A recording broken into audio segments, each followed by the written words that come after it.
My girlfriend Jane sat on the couch across from me with a wine glass in her hand on a casual Wednesday evening.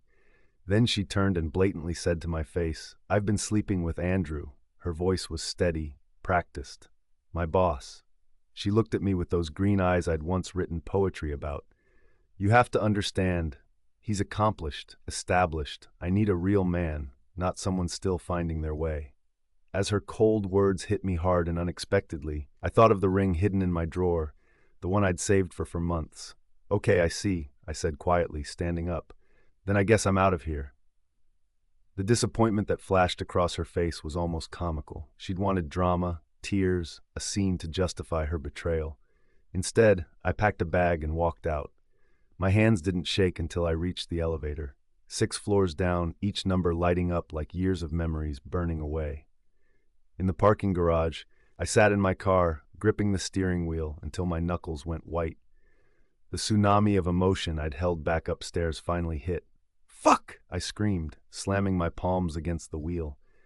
The sound echoed off concrete walls, mixing with something between a sob and a laugh. I thought about the dinner reservations I'd made for next week, the proposal speech practiced in bathroom mirrors. All those plans now turned to ash in my mouth. I drove aimlessly through the city's neon-lit streets, past the Thai place where we'd had our first date, the park where she'd taught me to rollerblade, the coffee shop where I'd first told her I loved her. Every corner of this city held a piece of us, and now each memory felt tainted, rewritten. Around midnight, I found myself at the Rusty Nail, a dive bar where my dad used to drink. "Whiskey neat," I told the bartender, an older woman with kind eyes. She took one look at my face and poured a double. "Want to talk about it, honey?" she asked, sliding the glass over. 6 years, I said, my voice rough. 6 years, and I wasn't enough because I'm still finding my way. The words tasted bitter, like the whiskey burning down my throat. "Some people," she said, a look of sympathy in her eyes as she wiped down the bar. I stayed until last call, watching ice melt in my glass, letting my phone fill with missed calls and messages. In my mind, I kept replaying signs I should have seen. Late nights at the office, new clothes, the way she'd stopped sharing her phone passwords. The clues had been there, written in corporate meetings and designer perfume. At 2 a.m., I checked into a motel off the highway, the kind of place Jane would have sneered at. The room smelled of cheap detergent and decades of other people's broken stories. I lay on the hard mattress, still in my clothes, staring at the water-stained ceiling. I was at work the next day, nursing my 3rd coffee at my desk, trying to focus through a hangover when my phone lit up with Noelle's message.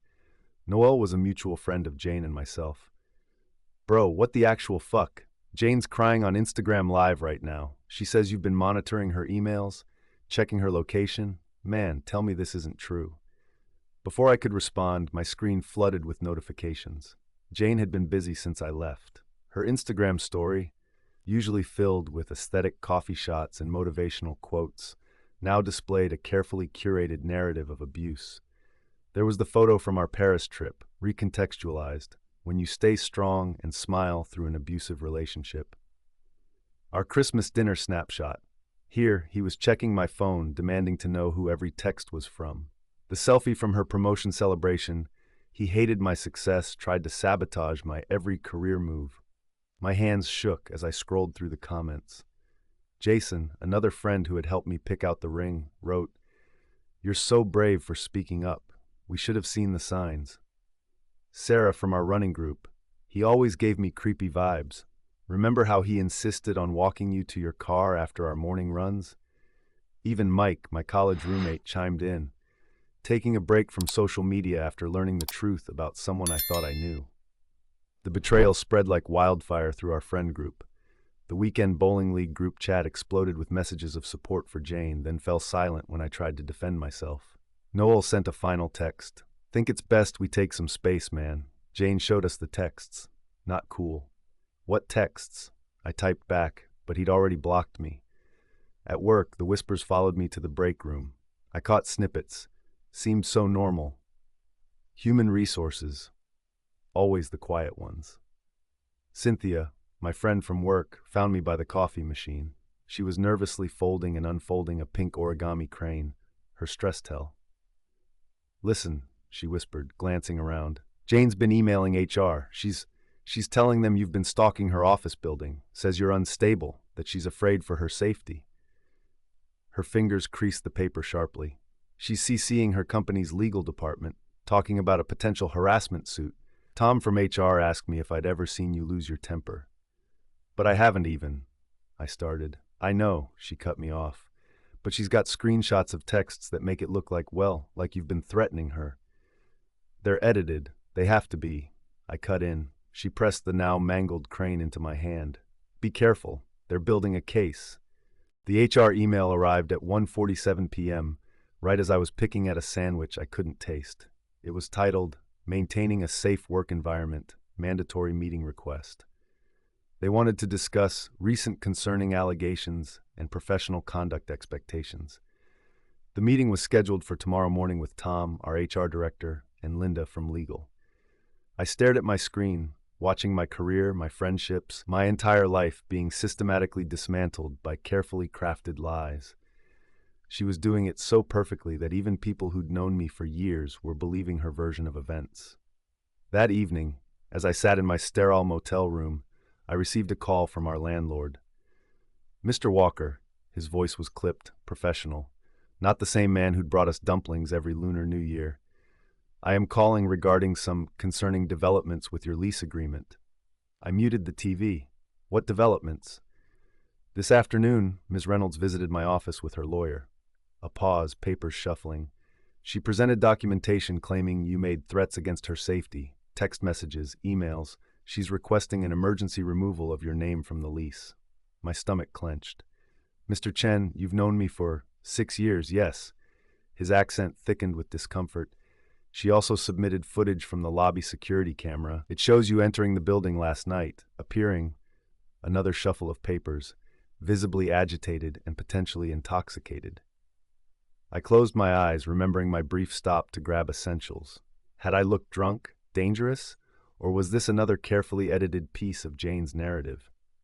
There's more, Mr. Chen continued, his tone determinedly neutral. Miss Reynolds claims you've been remotely accessing the apartment's smart home systems, changing temperatures, flickering lights, activating alarms. The lawyer suggested it constitutes harassment. I wanted to laugh. The smart home hub she'd insisted on installing, the one she'd configured because I was too tech-challenged to handle it. The police have been notified, he added, voice dropping. Not by me, but Ms. Reynolds is filing a report. Given the circumstances, I'm obligated to inform you that your key fob access will be deactivated at midnight.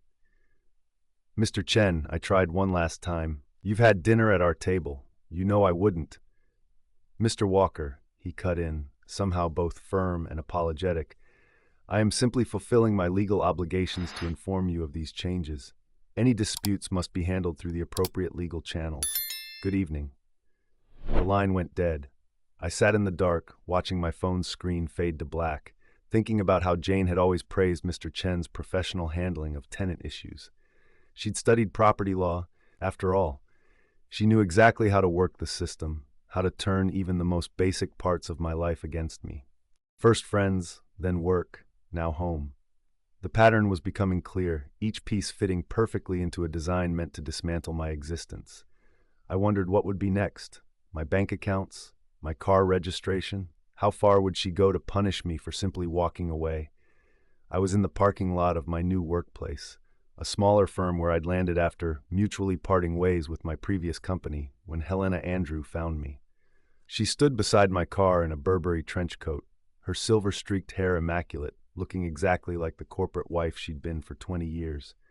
You're the latest one, she said, no preamble. Jane Reynolds' ex. Get in. There's a cafe around the corner that's good for sensitive conversations. At Café Moderne, tucked away in a quiet corner booth, Helena ordered an espresso and watched me with eyes that had seen too much. My husband Andrew has a type, she said, opening her briefcase. Young, ambitious, usually from middle-class backgrounds. They're hungry for success, desperate to prove themselves. Perfect targets. She laid out photos like tarot cards predicting doom. Sarah Jackson, 2018.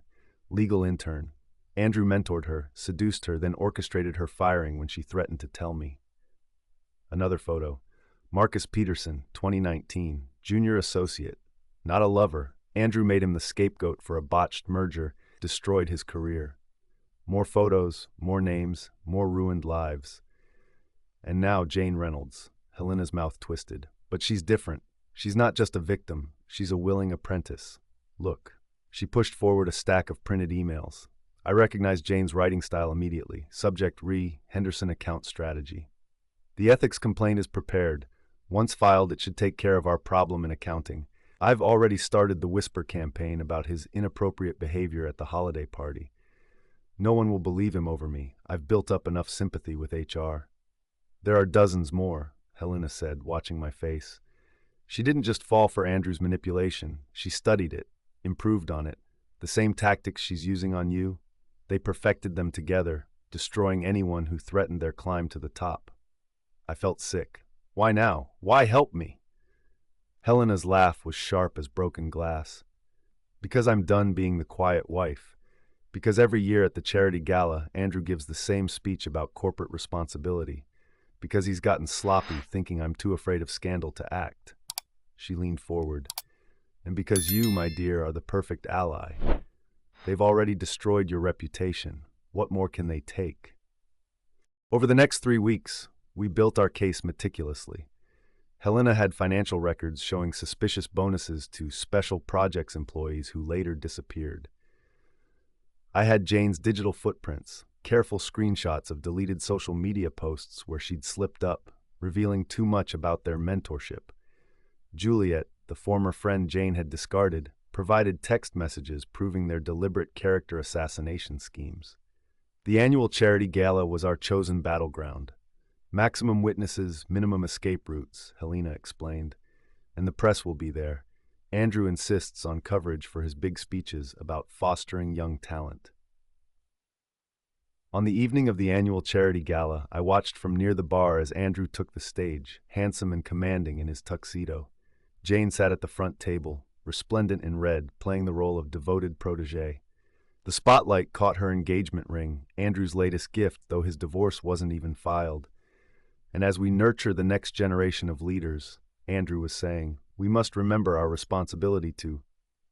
The crack of Helena's heels against marble cut through his speech. She moved like an avenging angel, the manila envelope in her hands like a sword of justice. The room hushed, sensing the electric charge of impending disaster. Andrew, darling. Helena's voice carried perfectly. I believe you'll find these documents enlightening. Your lawyer already has his copy. The envelope hit his chest with a satisfying thwack. For the rest of the audience, she turned to face the crowd, you'll find comprehensive evidence of systematic harassment, fraud, and corruption in your email inboxes. I've been particularly thorough with the documentation. Jane stood, her face pale. Andrew, what's... Oh, Miss Reynolds, Helena smiled, razor sharp. Don't worry, your role in all this is extensively detailed. Every email, every orchestrated takedown, every little scheme you and my husband planned together. Check your phone. It should be trending on Twitter by now. The room erupted into chaos. Reporters who'd come for a feel-good charity story suddenly found themselves covering a corporate scandal. Board members huddled in corners, frantically reading emails. And through it all, Helena stood center stage, magnificent in her fury, while Andrew's perfectly crafted world collapsed around him. Jane tried to reach the exit, but found her path blocked by Juliet and 3 other former employees, each holding their own stack of evidence.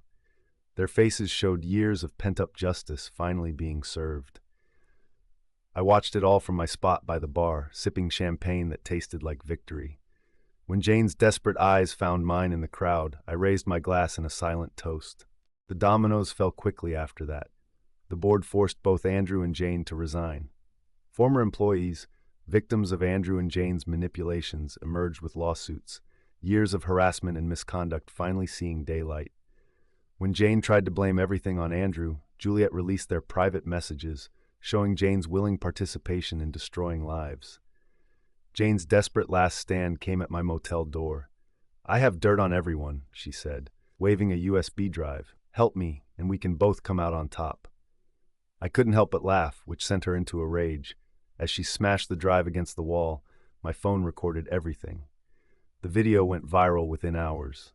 The aftermath was swift and complete. Mrs. Andrew took Andrew for everything in the divorce, leaving him financially ruined. Jane, abandoned by her defenders, deleted her social media and retreated to her parents' house. As for me, I moved into a better apartment and started dating someone who actually values honesty. Sometimes, when people ask if I ever got revenge, I just smile. The truth is, I didn't have to do anything except step back and watch karma do its work. The best revenge isn't about getting even. It's about living well and letting toxic people destroy themselves. If you like this story, kindly subscribe for more stories like this.